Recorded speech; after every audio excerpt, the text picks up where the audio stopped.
Hoy tenemos la bendición de presentar una de estas inspiradoras conferencias titulada El Sura Gama Sutra. Las 4 instrucciones claras e inalterables sobre la pureza. Abstenerse de robar y mentir.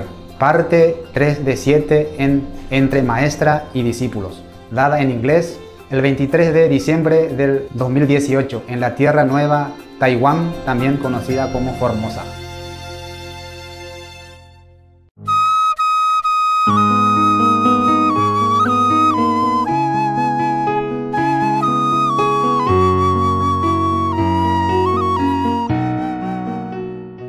All right, continue with the Buddha.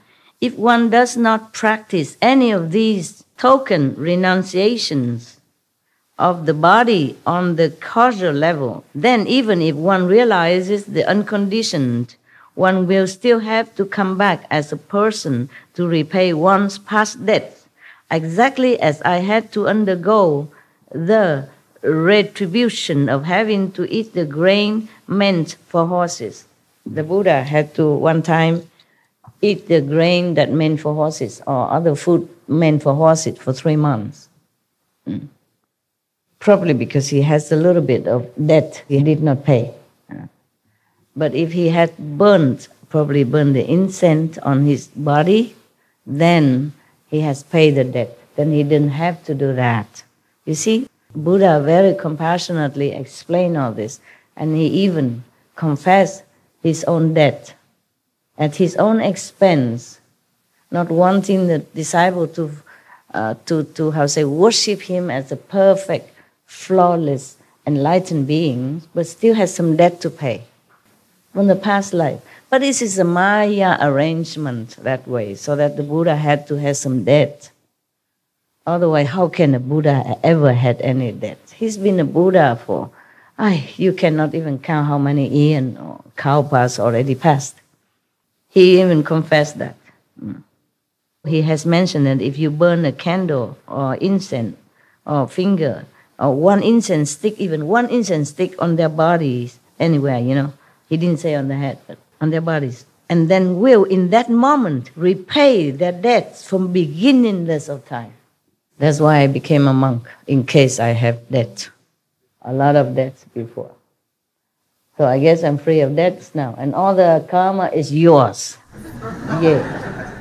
Yours karma on me. Because I have burned the incense. Not just 1 incense, but 3. The Buddha said here. That means I don't have karma. Actually, before that, before I became official monk, I was in some ashram, walking, going from one ashram to another, looking for masters. And several people always look at me and say, oh, you don't have any karma. Look at my hand, or look at my face. Say, oh, you have a bodhisattva eyebrow. I don't know what bodhisattva eyebrow look like, but I did have it according to them. And look at my arm and my hands. Oh, you have no karma. Not at all. That was before I became a monk. Okay? Yes. And then I became Tibetan monk. And I became Hindu monk. And then finally become Buddhist monk. I try all traditions.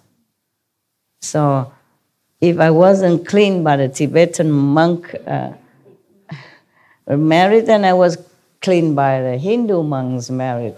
If not, then I triple it by become Buddhist monk.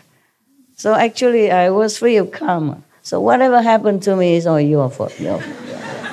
Lovely karma, yes. It's nice to blame somebody else. It's easy. The most easy way, is to blame everybody else. Yeah. I do the same. It's fun. Okay, now,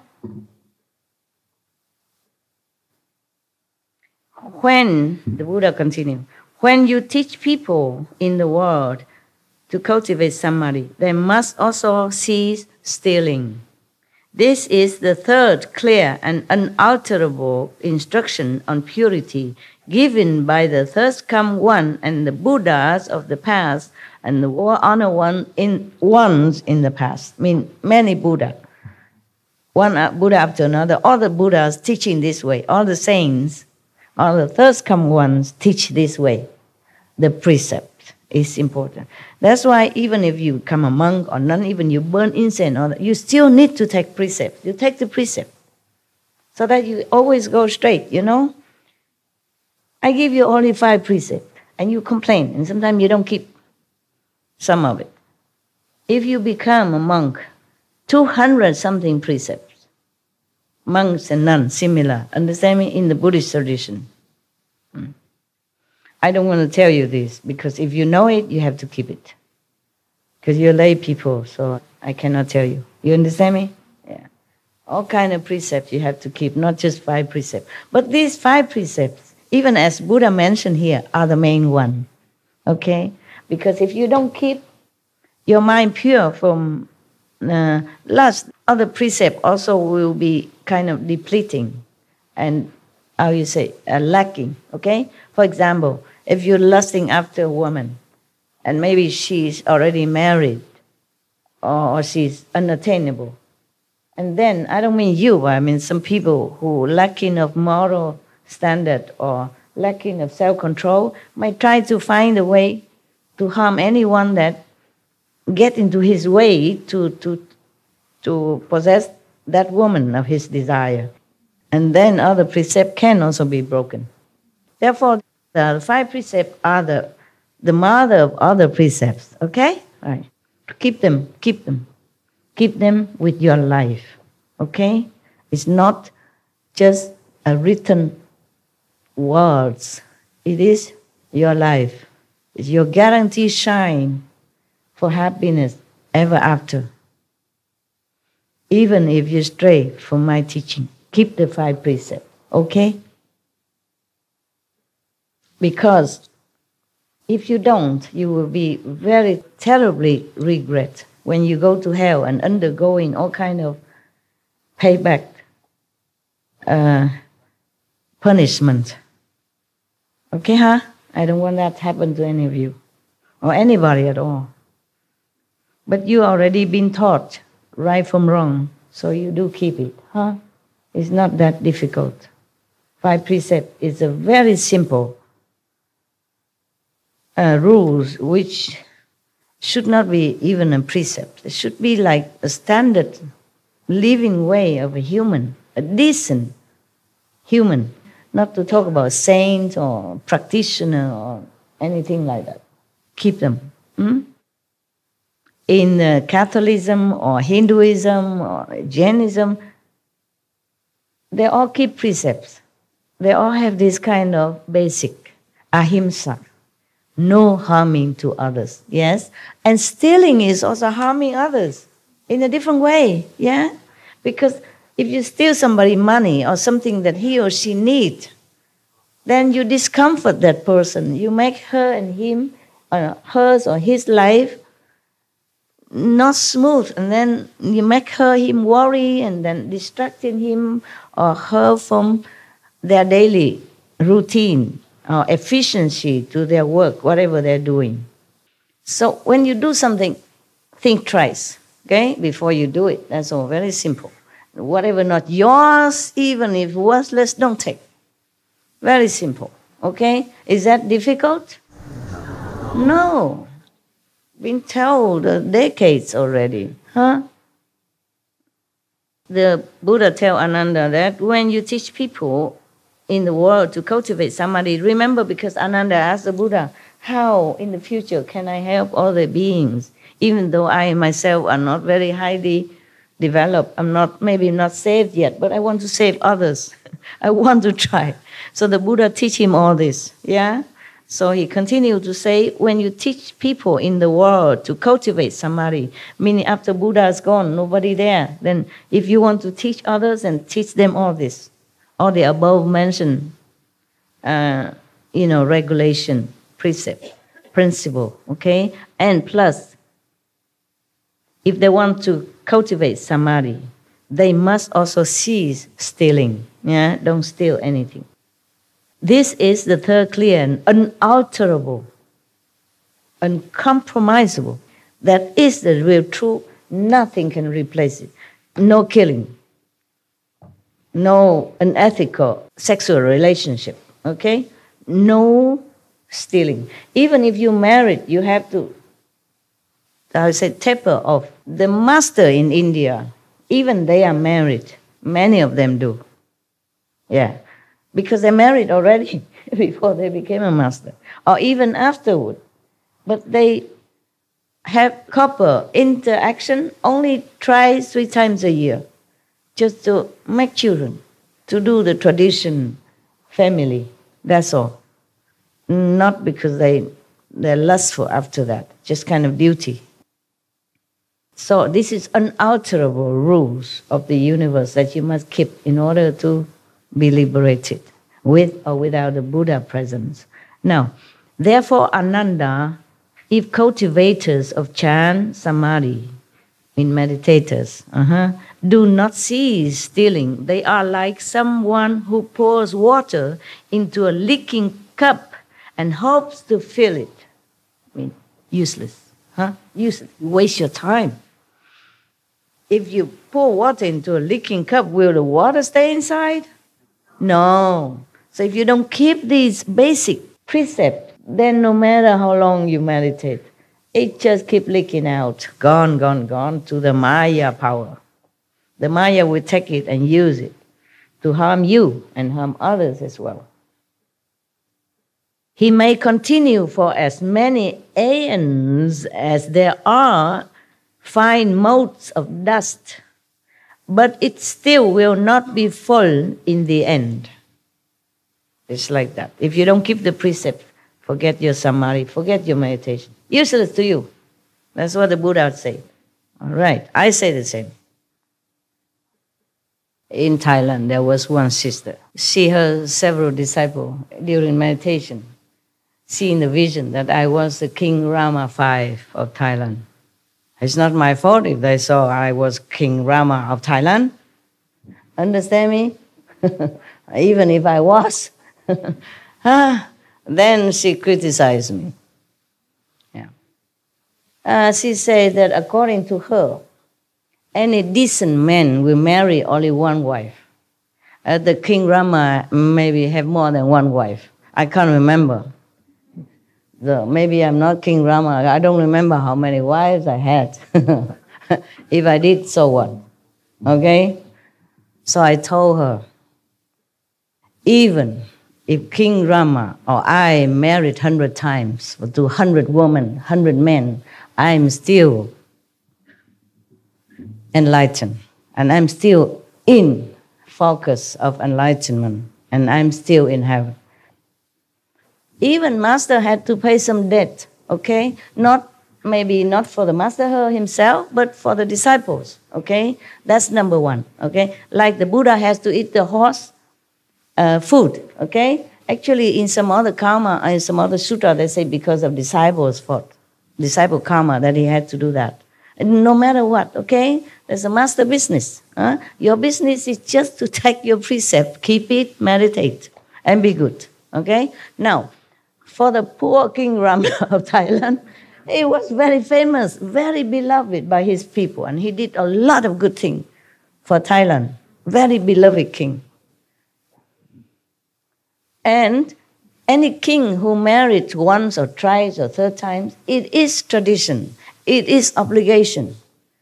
Because in the old time, that is the king, you know, they have to marry and have a lot of princes and princesses, so they can fill the post here and there, married to the neighboring countries' girls, princess or prince, to tighten the friendship, coalition with neighbors. That's how they do it, okay? Not necessarily that the king likes it. And you don't know what the king's heart problem. He may have many wives or concubines, but it works like this. Every night he had to pick up from the unknown, card, okay? Like for example, I have 2, 3, 4 cards here, okay? Or 100 cards, whatever. The name is written here, upside down. So I don't see what card, what name of the concubine is coming tonight. I just pick any. Oh, Elizabeth. Okay. And then the eunuch will bring Elizabeth to me, all wrapped in blanket, ready for business. Understand that? Okay. So the king don't even have any emotion involved in hundreds or how many hundreds of concubines. Just a job, just a work. Whether or not he likes that Elizabeth or not like Elizabeth. Fancy sleeping with somebody you don't like. Every night you have to do it. You don't even know her. You don't even know him. Fancy, huh? You like that? No. No. Even if you like women, you can't just like that all the time, right? It's like a job. And woe to any king who favor just one concubine. Then sooner or later his kingdom falls. You can see that in history. I don't know if your history, but China, for example. Like the king of Tang Ming Huang, he fancy one concubine. He loves only one. And later they hate her. They kill her. And they kill him too. His kingdom gone because of one beauty. Similar everywhere. One time in Vietnam, one king, he loves one of his queens very much. But he has to kill her because it disturbed him too much for his state affair. One time he sent her with a letter, sealed, with the king's seal, and she cannot open. She doesn't know what is inside. Nobody allowed to. He sent her to go to one of his generals with the letter. Inside he said, please kill her so that I will have peace of mind to take care of the country's business. He can't allow himself to be too much entangled in this emotional so-called love affair, even though he's entitled to it. It is very sad, but being a king is not that easy, okay? There's other king also. If he favor one concubine, he's not allowed to. Even if he allow himself to do that, the whole court, royal court, or his mother, his advisor, they won't fancy that. They won't allow that. Sooner or later, he has to give her up, or the kingdom will fall because they will not support him. Because other ministers don't support him. Other family, powerful family in the country who offer their daughters to the king will not support him. Do you understand? Yes. Because their daughters are neglected. And the king will not fair to all of them and fancy only one. Then all the people will slowly fall off their favor. And then the king is alone. And with the queen who's being envied, jealous, hated, want to destroy. And then sooner or later it fell. Many times in the history of China, especially like that. You read them, okay? And you know. So to criticize a king of having many wives is not fair anyway, okay? Whether or not I was King Rama or the King Rama have many wives or not, who cares? You have to see more, bigger picture. You can't just point your nose into the toilet alone in the house and say, oh, this place stinks. The toilet stinks, but not the whole place. The king, he has duty to his nation. He does everything or did what he can in order to uphold his country, to develop peace with all the neighbors. In order to do that, he had to marry his prince and princess to different countries' royalty. That was in the before. That's how they make peace and coalition together to keep themselves strong. Therefore, he doesn't even know who's going to sleep with him tonight. It's just a card, you know? They give you every night a card. You just pick up one, and whoever comes will come. There's no like, okay, every night romantic and stuff like that. It's not. I mean, and if you want to have a romantic one like that, then you're doomed. Sooner or later. It's like that. Because these ministers of the king, they love to give their daughter to be the king's favorite and concubine. Strengthen also their power, prestige, the whole family, like that. Even then, no benefit, but oh, the wife of the king, my daughter. Of course, any father wants that. Any mother loves that. And therefore, the king was offered many from the minister or sub-ministers or the generals or the, whatever you name it. Yeah, they all have, if they have daughter, they offer to the king. And the king had to accept it so that they will be loyal to him, support him, yeah, make him strong and the country stable. If the king alone, how can he do anything, yeah? Even though he's so-called supposed to be the most powerful, but he doesn't have anybody support him. The general don't want to protect him. The minister don't want to help him. The ambassadors don't want to make relationship better with the other country. How the kings are going to govern anything? In the old time, relying on that. You see, nowadays we have many more better communication system.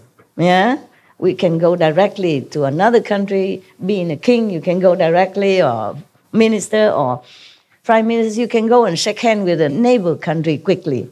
In the old time, you have to rely on all these supports around you. All support you get. Therefore, he has to have many wives. And he has to be fair to all of them, and that is the rule. He cannot pick one or two or three. Just have to treat all of them. Every night he has to sleep with one different woman. And they take turn, you know. If they have 100, then he has to keep every night one until the 100's done and then return. He cannot have one wife, 2 nights, 3 nights. Just one. He likes it or not like it. It's like that. Even in China history, one king, he cannot have children. It's just like some men don't have children somehow, you know. Maybe their destiny, maybe they are not potent. So that king has no children at all with all his queens and, you know, second queens, third queens, concubines. No one bear him any child. He is impotent. So what they do? Every night or every now and then they make a party in the palace secret chamber somewhere. And they let the young, handsome, able, you know, potent men go into there and have party with the concubines. And then all the children are born from there, become prince and princess, and also marry off outside as the royal members. So the king still can, you know, strengthen his relationship with neighborhood country, even though he himself has no children. He does that. Very good. You see, so the king cannot even afford jealousy, not possessiveness of any concubine, even though if he is important, he cannot even afford to feel bad and then don't let other men come in and sleep with his so-called wives. He does that for the country. That is the man. No matter how many wives he has, is a good king. You capiche now? Yes. You have to have wisdom, fairness, and IQ. Okay? Not just judging a little petty here, petty there, petty. It's no good. Okay? It's a little mundane, but you should know a little bit. Okay? Being a king, you know, it's not that easy. Nowadays, king doesn't have to have many wives anymore. But even then, I remember some decades ago, one queen of a country cannot bear children, and the king has to abdicate her. And she has to be dismissed because she couldn't bear children. King have to have children. To continue the royal lineage is an obligation. Obligation. So some nowadays, even the prince is married to some lady, even royalty or not, she has to bear children, and right away, almost right away after wedding. Before that, they can be boyfriend, girlfriend for years, but have nothing. After marriage, immediately have children. You can see that, you know that.